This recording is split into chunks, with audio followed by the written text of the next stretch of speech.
नमस्कार, good evening, Shubh Sandhya. Sports can में आप सभी का स्वागत है। स्पोर्ट्स कैन के आज के संस्करण में मैं हूं विनय सक्सेना और मेरे साथ तमाम खेल खबरों पर चर्चा करने के लिए हमारे स्टूडियो में मौजूद हैं वरिष्ठ खेल विशेषज्ञ संजीव कुमार। संजीव जी नमस्कार, आज के कार्यक्रम में आपका स्वागत है। बहुत बहुत धन्यवाद और मेरी ओर से भी सभी सुनने वालों को नमस्कार।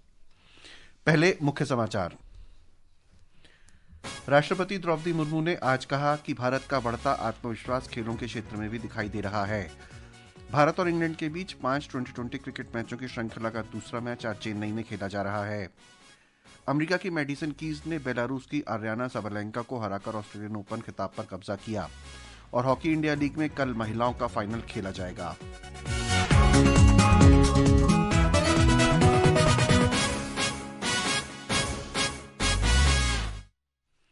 राष्ट्रपति द्रौपदी मुर्मू ने आज कहा कि भारत का बढ़ता आत्मविश्वास खेलों के क्षेत्र में भी दिखाई दे रहा है, जिसमें देश के एथलीटों ने कामयाबी की रोमांचक कहानियां लिखी हैं। 76वें गणतंत्र दिवस की पूर्व संध्या पर राष्ट्र को संबोधित करते हुए राष्ट्रपति ने कहा कि खिलाड़ियों ने अपनी जीत की ललक से देश को गौरवान्वित किया है और अगली पीढ़ी को ऊंचे लक्ष्य हासिल करने के लिए प्रेरित किया है। पिछले साल हमारे खिलाड़ियों ने ओलंपिक खेलों में अपनी छाप छोड़ी है। संजीव जी, राष्ट्रपति का राष्ट्र के नाम संबोधन में खिलाड़ियों की तारीफ करना एक बहुत अच्छा संकेत है, जो हमारे खिलाड़ियों का आत्मविश्वास भी बढ़ाएगा और उन्हें आगे और अच्छा करने की प्रेरणा भी देगा। निश्चित तौर पर। और आप देखिए, एक परंपरा शुरू हो गई है कि जब कोई खिलाड़ी अच्छा करता है या कई बार ऐसा होता है कि चूक भी जाता है तो प्रधानमंत्री फोन से बात करते हैं। अगर ओलंपिक्स गया है, एशियन गेम्स में गए हैं और वापसी पर सबसे मिलते हैं, उनके एक्सपीरियंसेस जानते हैं। राष्ट्रपति प्लेयर्स को इस तरह से शुभकामनाएं देती हैं, उनकी तारीफ करती हैं, तो निश्चित तौर पे ये उत्साहवर्धन करता है। और खिलाड़ी भी कहते हैं कि जब हमें देश के राष्ट्रपति और प्रधानमंत्री फ़ोन करते हैं या हमें शुभकामनाएं देते हैं तो बहुत ही उत्साह बढ़ता है और अब उसका फ़र्क दिखता है। आप देखिए, प्लेयर्स अब हमारे जाते हैं तो ओलंपिक्स में एक के बाद एक मेडल जीतते हैं, कीर्तिमान इंडिविजुअल दोनों के मेडल आ रहे हैं, कर रहे हैं। पहले था कि एक मेडल भी आ जाए, अब 6, 8, 9, अब हम डबल डिजिट के बारे में सोचते हैं। पैरा हमारे एथलीट जो हैं वो भी बहुत अच्छा कर रहे हैं, हर बार बढ़ा रहे हैं अपने उसके मेडल की संख्या को। तो ओवरऑल आप देखें दूसरे खेलों में भी प्लेयर्स अच्छा कर रहे हैं और एक स्पोर्टिंग नेशन की जो बात हम करते रहे थे, हम उसकी तरफ बढ़ रहे हैं। हम नहीं कह सकते कि अभी बन गया हमारा देश, बट हाँ, अब जो कदम बढ़ चुका है आगे, वो उससे और आने वाले समय और अच्छा होगा। भारत और इंग्लैंड के बीच 5 2020 क्रिकेट मैचों की श्रृंखला का दूसरा मैच आज चेन्नई में खेला जा रहा है। भारत ने टॉस जीतकर पहले गेंदबाजी करने का फैसला किया। निर्धारित 20 ओवर में इंग्लैंड ने 165 रन बनाए 9 विकेट खोकर और भारत को 166 रन का लक्ष्य दिया है। भारतीय टीम ने बुधवार को कोलकाता में हुए पहले मैच में इंग्लैंड को 7 विकेट से हराकर श्रृंखला में 1-0 की बढ़त बना ली है। संजीव जी, 165 रन 66 रन का लक्ष्य अचीवेबल है? निश्चित तौर पे देखिए, मुझे लग रहा है कि जो इंग्लैंड की टीम आई है, सिर्फ जॉस बटलर ही कुछ टिक पा रहे हैं भारतीय बॉलिंग के सामने, फाइट दे रहे हैं। बाकी जो बल्लेबाज हैं वो स्पिन, खास तौर पे कहें तो वरुण चक्रवर्ती को नहीं समझ पा रहे हैं। चक्रवर्ती ने आज हालांकि थोड़े महंगे रहे हैं लेकिन 2 विकेट लिए। और आश्चर्य की बात यह है कि चक्रवर्ती थोड़े महंगे रहे, पिछली बार उन्होंने 3 विकेट लिए थे, कम रन दिए थे। तो इंग्लैंड के जो बैटर्स हैं, जो 8 से ज़्यादा की गति से रन बना रहे हैं, और विकेट किसको दे रहे हैं? अभिषेक शर्मा को। अभिषेक शर्मा अच्छे ओपनर हैं, बॉलिंग भी करते हैं, बट वो पार्ट टाइम बॉलर ही कहे जा सकते हैं। स्पेशली ऐसा नहीं कहा जा सकता कि वो दूसरी टीम पे कुछ डर पैदा करेंगे। बिल्कुल। और आप देखिए, उन्होंने जो विकेट लिया जेमी स्मिथ का, 11 गेंद पे 22 रन बना चुके थे और अभिषेक के उस ओवर में वो 6 और 4 ले चुके थे। अब उन्हें फिर से उठाकर खेलने की ज़रूरत नहीं थी, तो वो थोड़े पैनिक्ड हैं और जिस तरह से आड़े तिरछे शॉट खेल के विकेट दे रहे हैं, अच्छी बॉलिंग पर भी 2 विकेट निकले हैं, ऐसा नहीं। और फिर जिस तरह से रन आउट हो रहे हैं, तो मुझे लग रहा। और आखिर में जो मैं कहूँगा, जो आपने कहा टारगेट, तो जब उनके जोफ्रा आर्चर आके नीचे, आदिल राशिद 10वें 11वें नंबर के बैटर्स आके खेल रहे हैं, शॉट्स रन भी बना रहे हैं, 9 गेंदों पे 12 रन इस तरह से। तो ऐसा लगता नहीं है कि पिच में ऐसा कुछ है कि भारतीय बल्लेबाज वहाँ बैटिंग नहीं कर सके।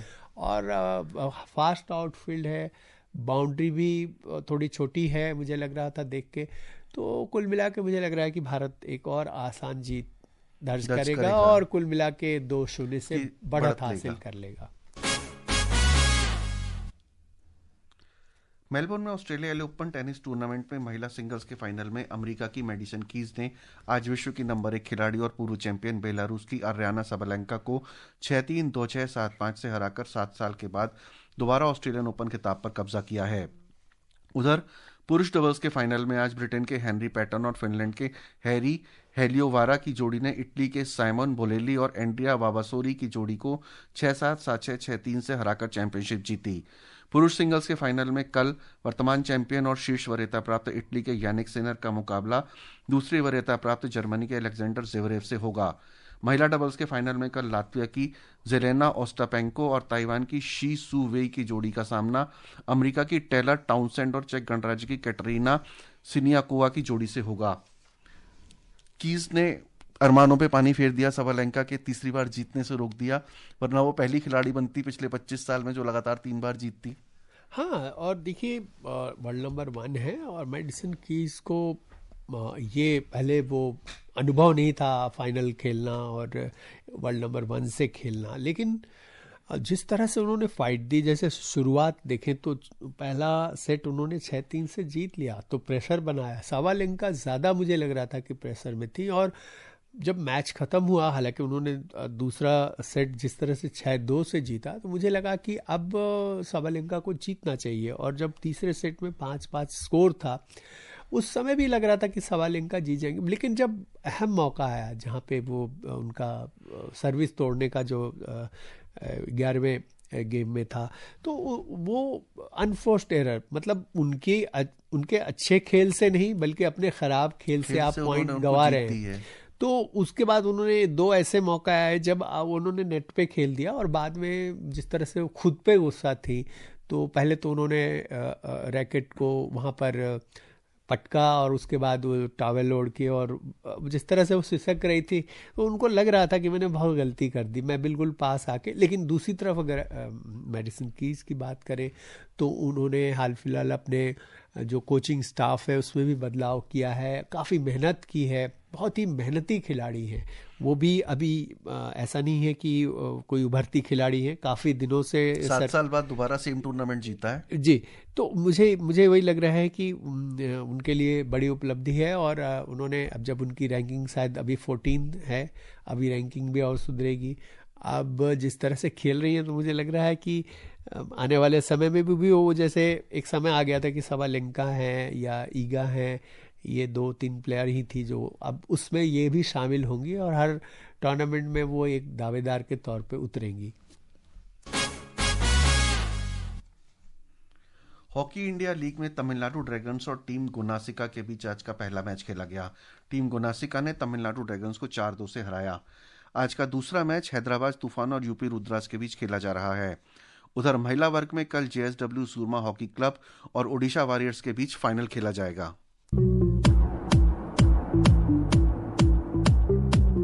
2 सप्ताह के रोमांचक हॉकी एक्शन के बाद ओडिशा वॉरियर्स और सूरमा हॉकी क्लब कल जयपाल सिंह मुंडा स्टेडियम में महिला हॉकी इंडिया लीग HIL 2025 के पहले फाइनल में ऐतिहासिक भिड़ंत के लिए तैयार हैं। लीग तालिका में शीर्ष पर रही सूरमा ने 6 मैचों में 13 अंक हासिल किए, जबकि वॉरियर्स केवल 2 अंक पीछे रही। 15 गोल के साथ सूरमा स्कोरिंग चार्ट में सबसे आगे हैं। हालांकि वॉरियर्स की मजबूत रक्षा पंक्ति को तोड़ना मुश्किल होगा, क्योंकि उन्होंने इस सीजन में केवल 5 बार गोल खाए हैं। पहली बार जब दोनों टीमों का आमना सामना हुआ था तो सूरमा ने हिना बानो और सोनम के गोल की बदौलत 2-1 से जीत हासिल की थी। दूसरे मुकाबले में वॉरियर्स ने शानदार वापसी की और एक करीबी मुकाबले में गोल रहित ड्रॉ के बाद शूटआउट में 2-0 की जीत हासिल की। जेएसडब्ल्यू सूरमा हॉकी क्लब और ओडिशा वॉरियर्स दोनों ही प्रतिष्ठित हीरो महिला हॉकी इंडिया लीग ट्रॉफी को जीतकर इतिहास में अपना नाम दर्ज कराने के लिए पूरी ताकत से तैयार हैं। Vishal Sharma, sports can.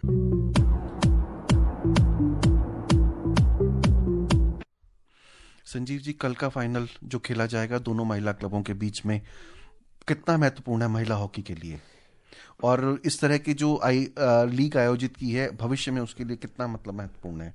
देखिए, ये दोनों टीमें बिल्कुल, पहले तो मैं ये कहूँगा कि जिस तरह से जो ये लीग शुरू हुई है, इससे काफ़ी उत्साहित थी जो प्लेयर थी, चाहे वो एस्टैब्लिश प्लेयर हो, भारतीय टीम के कप्तान हो, या फिर उभरती हुई खिलाड़ी, हर किसी ने कहा कि हमारे लिए एक प्लेटफॉर्म मिला। उसकी दो तीन बातें हैं। पहला तो एक थी, आपको कुछ आर्थिक उसमें फ़ायदा होगा, क्योंकि आपके ऑक्शन होगा या आपको जो जिस तरह से खरीदती हैं टीमें वापस, उसमें फ़ायदा होगा।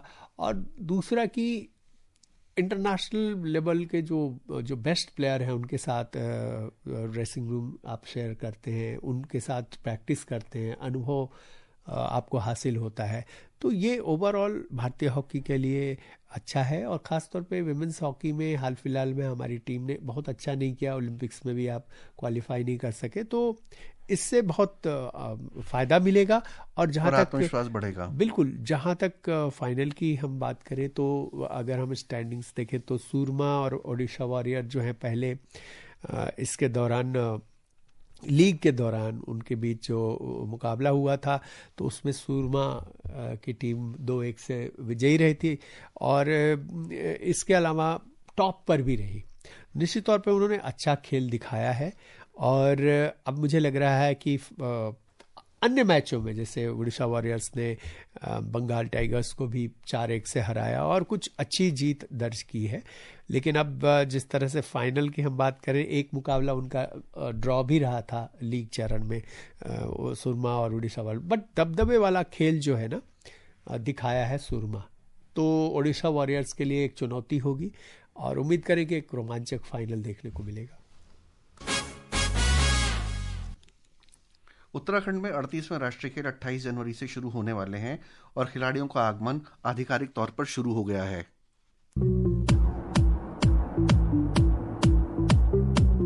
देश भर में 10,000 से अधिक खिलाड़ियों के राष्ट्रीय खेलों में भाग लेने के अनुमान के साथ उत्तराखंड में तैयारियों के अंतिम चरण में पहुंचने के साथ ही उत्साह का माहौल है। 26 जनवरी को ट्रायथलॉन प्रतियोगिता से हल्द्वानी में खेलों की शुरुआत होगी। राज्य सरकार और स्थानीय लोगों में राष्ट्रीय खेलों को लेकर उत्साह साफ तौर पर देखा जा सकता है। प्रतियोगिताएं हल्द्वानी, देहरादून, ऋषिकेश, हरिद्वार और रुद्रपुर समेत कई शहरों में आयोजित की जाएंगी। प्रधानमंत्री नरेंद्र मोदी 38वें राष्ट्रीय खेलों का भव्य उद्घाटन 28 जनवरी को देहरादून के राजीव गांधी राष्ट्रीय क्रिकेट स्टेडियम में करेंगे। Siddharth Singh, sports can.